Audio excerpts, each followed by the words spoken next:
যমুনা নদীর উপর নির্মিত বঙ্গবন্ধু শেখ মুজিব রেলওয়ে সেতুর নাম পরিবর্তনের বিষয়টি নিশ্চিত করেছেন রেলপথ মন্ত্রণালয়ের সচিব। তিনি জানান, ইতিমধ্যেই নাম বাতিল করে একটি গেজেট প্রকাশ করা হয়েছে, তবে নতুন নাম এখনো চূড়ান্ত হয়নি। শুক্রবার সকালে সেতুর পশ্চিম পাড়ে পরিদর্শনের সময় এসব কথা বলেন সচিব মোহাম্মদ ফাহিমুল ইসলাম।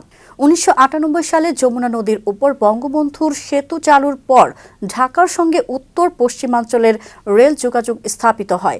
তবে ২০০৮ সালে সেতুতে ফাটল দেখা দেওয়ায় সমস্যা সমাধানে আলাদা রেল সেতু নির্মাণে উদ্যোগ নেয় আওয়ামী লীগ সরকার।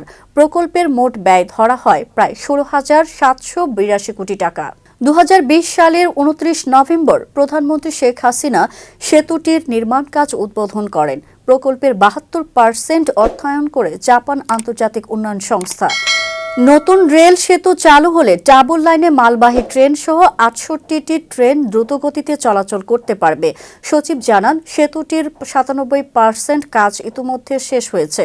শুক্রবারের উচ্চ পর্যায়ে সেতুটি আগামী বছরের শুরুর দিকে উদ্বোধনের বিষয়ে আলোচনা চলছে।